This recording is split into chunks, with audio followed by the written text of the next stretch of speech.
Speaking po, eto po lumalala na po ang, sigalot sa pagitan po ni Rason 'no. Ito po ang pinakamayamang tao ngayon sa Pilipinas. Yung ano 'yan, pinakamayamang tao sa deklarasyon. Baka may mas mayaman pa kay Rason, eh. Hindi lang dinedeklara, 'di po ba? Hindi natin alam baka yung mga malalapit sa mga Kamag-anak Incorporated baka mas mayaman pa rito kay Rason. Siyempre, hindi lang deklarado, 'di ba? Kaya hindi natin alam kung, kumbaga ito po yung deklarado, 'yan, yung, opisyal na pinakamaraming kwarta ngayon sa Pilipinas, ito pong si, Rason. O kaya ang tawag sa kanya ultra-bilyonaryo. Ito po ang bagong banat 'no ni Rason, parang, vlogger. Hindi na po pinaubaya 'no. Kung ganyan po kasi kayaman, hindi na po pinaubaya ni Rason sa mga kung kani-kanino lang yung pag-atake. Kanino mo nga naman ipapaubaya yan, mas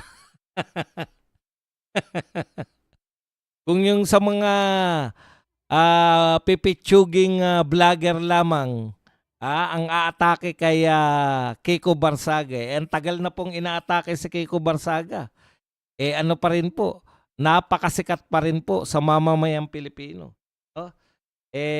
Siya na mismo ang umatake. Siguro sabi ni Rason, bakit pa ako magha-hire ng PR? Bakit pa ako ipapadaan ko pa sa media? Panay banban naman yang mga yan. Ang tagal-tagal nang inaatake si VP Sara, sikat pa rin. Ang tagal-tagal nang umaatake sa mga Duterte, ang taas pa rin ng rating ng mga Duterte. Kaya, siya na mismo. Siya na mismo ang umaatake, 'no? Inatake po ni vlogger Rason, ni Enrique Rason, na wag naman vlogger, baka mademanda tayo ng 200 million cyber libel niyan. Hindi po vlogger si Rason, biro lang. Natakot kay Rason. Ay Rason, naku, napakasarap po ng mga ano niyan, ng mga halo-halo niyan. Kamag-anak niya ba 'yun? Yung mga nagtitinda na mga Rason na naghahalo-halo. Napakasarap, tsaka yung palabok, masarap yang mga Rason palabok na yan. Anyways, ayon po kay Rason, si, si Barsaga daw po ay hindi karapat-dapat dito sa Kongreso, kung hindi sa ibang institusyon. Alam niyo na po kung ano yung, ipinahihiwatig ni Rason, yung institusyong mental hospital.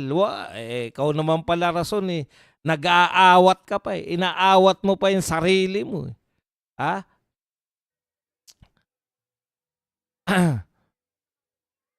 Pero wag ka mag-alala, marami pang, back to you si Barsaga. Speaking of, oligarko, eto po ang magandang pahayag nito ni Libiste 'no.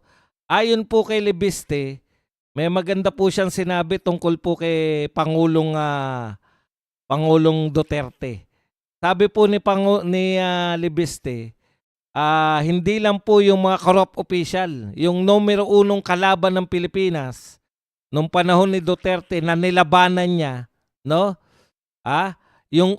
Kasi naging ano pala 'to, 2013 pa lang daw nasusubaybayan niya na si Pangulong Duterte. Ito pong si Congressman Libiste, taga-subaybay na po 'to. Mayor pa lang po si, Pangulong Duterte, mayor pa lang po ay, sinusubaybayan na 'tong ni Libiste 'no, at na-realize niya na nung naging presidente po, hindi po yung mga corrupt official, hindi lang po yung mga corrupt official ang pangunahing kalaban ni Pangulong Duterte. Hindi rin lang po yung, mga tinatawag nating drug lords, at mga tiwaling opisyal, graft and corruption, ang nilabanan ni Pangulong Duterte. Ito po ang kauna-unahang presidente na harap-harapan narinig natin na ipakilala sa atin yung mga salitang oligarko. So ayon po kay Libiste, ito po ang pinaka mabigat na kinalaban ni Pangulong Duterte. Very obvious naman po kung gaano po ka-powerful ito pong mga oligarko. Ito po. Kaya bilib ka rito sa dalawang batang congressman na to. Kasi madali lang pong mas madali pong kalabanin yung mga corrupt official, yung mga drug lords kasi illegal po yung mga ginagawa nila. Pero ang oligarko po, napakahirap pong kalaban yan. Ayon po kay Libiste, ito po ang nilabanan. Kaya bilib na bilib sila kay Tatay Digong. Si Libiste mismo, no? Bakit po siya bilib na bilib? Kasi wala pa pong presidente ng Pilipinas na direkta, pinangalanan, oligarko. Yung pangunahing problema ng Pilipinas. Kaya si President Duterte po, ang masasabi natin na siguro sa natatandaan natin na unang presidente na hindi po na-control o wala pong say o nakisama lang sa kanya yung mga oligarko pero hindi sila yung may control ng Pilipinas. No? Ngayon po, kitang-kita po natin. Tignan nyo naman kung gaano ka-powerful. Ayon kay Kiko Barsaga, kung gaano ka-powerful tong si Enrique Rason. Iyan. Masarap yung halo. Biglang halo.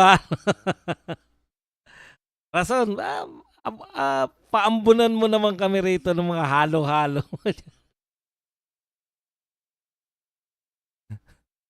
Mahirap kalaban ng mga oligarko. Hawak nila mga media. Hawak nila mga bangko, hawak nila mga airlines, hawak nila lahat ng negosyo sa Pilipinas. Tapos binangga ni Tatay. Yun talaga ang sukatan ang kakampi ni Tatay Digong at that time. Kaya masaya pong maging kakampi ni Tatay Digong. Ang kakampi ni Tatay Digong, kalaban niya halos lahat ng makapangyarihang tao sa Pilipinas. Pinakamakakapangyarihang tao sa Pilipinas. Nilabanan po ni Tatay Digong ang talagang kakampi niya lang kaya solid, no? Kinaya na itawid, no? Sabi tatanong nyo, kung napaka-powerful po ng mga kinalaban ni Tatay Digong, bakit po siya nakasurvive ng 6 years nang walang alingas-ngas, nang maayos ang Pilipinas? Okay. Bukod sa kaibigan niya ang US at China. At kasama na Russia. Ang kinaibigan ni Tatay Digong, yung pinaka-powerful nations. Kaibigan niya si Xi Jinping, kaibigan niya si Donald Trump, kaibigan niya si Vladimir Putin.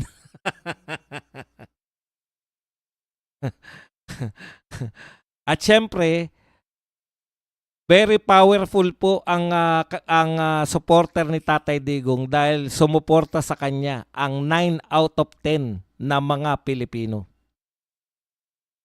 Palakpakan nga muna natin si Tatay Digong dyan. Naalala lang natin na nakakalungkot isipin na ang ganda ng ginawa. Yung binabanata nila si Tatay Digong, yun mismong pinambabanat nyo kay Tatay Digong na war on drugs. Yan mismo kaya kami believe kay Tatay Digong. Hindi nyo ba nauunawaan hanggang ngayon yan?